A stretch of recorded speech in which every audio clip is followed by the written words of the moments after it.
আমি এই গুৱাহাটী ইস্কন গুৱাহাটীৰ দ্বাৰা আয়োজিত গুৱাহাটী জগন্নাথ ৰথযাত্ৰা 2020 এইবাৰ বিগত বছৰৰ দৰে এইবাৰো আমি আয়োজন কৰিছোঁ। এই ৰথযাত্ৰা কাইলৈ অৰ্থাৎ 20 জুন মঙলবাৰে আৰম্ভ হ'ব। এই ৰথযাত্ৰা আমাৰ মণিপুৰী বস্তিত থকা পুৰণা চেক চিনেমা হল যিটো বৰ্তমান 80 অপ্সৰা বুলি জনা যায়, তাৰ পৰা আৰম্ভ হৈ উলুবাৰী হৈ ভঙাঘৰ হৈ জিয়াপুৰ হৈ গণেশগুৰি পুৰণীয়া খেতিৰ পদ্ধতি ডক্টৰ RK ৰোড হৈ লাষ্ট গেট পাব। লাষ্ট গেটৰ পৰা চাৰ হৈ বেলতৰা তিনিআলি হৈ আমাৰ জয়ানগৰত অৱস্থিত যি জগন্নাথ সাংস্কৃতিক প্ৰকল্প আছে তাত সামৰণি আৰু আমাৰ 21 তাৰিখৰ পৰা তাৰমানে পৰহিলৈ বুধবাৰৰ পৰা অহা 27 তাৰিখলৈকে অৰ্থাৎ সেইদিনা মঙলবাৰ আমাৰ জগন্নাথ সাংস্কৃতিক প্ৰকল্প সন্ধিয়া 6:30 বজাৰ পৰা ৰাতি 9টা বজালৈ শ্ৰীমদ ভাগৱতৰ এক প্ৰবচন অনুষ্ঠান আয়োজিত হ'ব আৰু সেই অনুষ্ঠানত প্ৰবচন দিব আমাৰ ইয়াতে উপস্থিত থকা আমাৰ নতুন দিল্লীৰ দ্বাৰকা মন্দিৰৰ উপসভাপতি আৰু শ্ৰীমান কমলা দাস।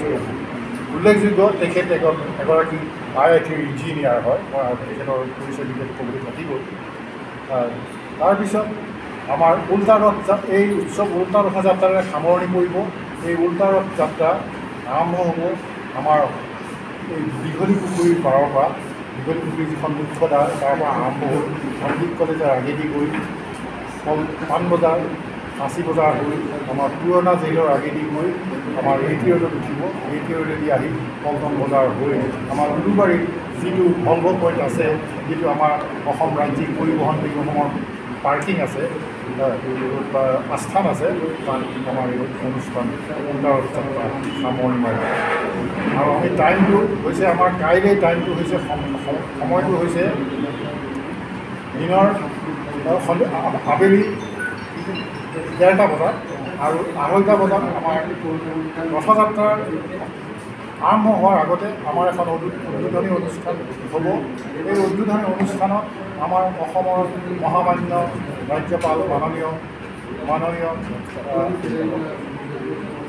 ৰাজ্যপাল ডাঙৰীয়াই অংশগ্ৰহণ কৰি আমাৰ শোভাযাত্ৰা শুভাৰম্ভ কৰিব আৰু ইয়াৰ উপৰিও আমাৰ অসম চৰকাৰৰ মন্ত্ৰী পীযুষ হাজৰিকা আৰু সত্ৰাধিকাৰ নৈবাৰী সত্ৰৰ সত্ৰাধিকাৰ উপ অধিকাৰী আৰু ইউটিউবাৰ দিলীপ বৰুৱা আৰু চিত্ৰ পৰিচালক আৰু অভিনেত্ৰী RD বৰুৱা ইত্যাদি আৰু আমাৰ বিশিষ্ট উদ্যোগপতি আৰু ৰাম অৱতাৰ ভাৰতীয়া আৰু আমাৰ পূব গুৱাহাটী সমষ্টিৰ বিধায়ক ডক্টৰ সিদ্ধাৰ্থ ভট্টাচাৰ্যীয়ে অংশগ্ৰহণ কৰাৰ কথা।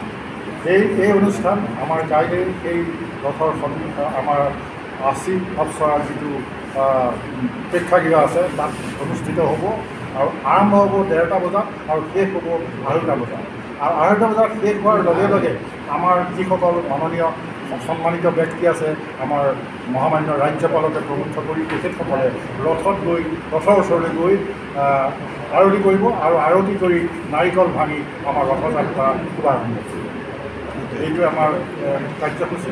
আৰু এটা কাৰ্যসূচী আপোনালোকক ক'ব বিচাৰিব, সেইটো হৈছে আমাৰ যিটো সাংস্কৃতিক প্ৰকল্পত যিটো আমি শ্ৰীমদ ভাগৱত কথা আয়োজন কৰিছোঁ, তাৰ আমাৰ নিশা 9টা বজাত শেষ হোৱাৰ পিছত প্ৰায় আধা ঘণ্টা জুৰি আমাৰ বিভিন্ন সাংস্কৃতিক অনুষ্ঠান হ'ব, কিছুমান নাটক হ'ব আৰু কিছুমান নৃত্য নাটিকা আৰু কিছুমান কীৰ্তন হ'ব। এইখিনি আমি অনুষ্ঠান আমি ইয়াৰ লগত ৰাখিছোঁ। এইখিনি আমাৰ থুলমূল হ'বলগীয়া। আশা ৰাখিছোঁ আপোনালোক সকলোৱে ইয়াত আপোনালোকৰ সহযোগিতা আগবঢ়াই আমাৰ এই উৎসৱটো সাফল্যমণ্ডিত কৰি দিব। ধন্যবাদ।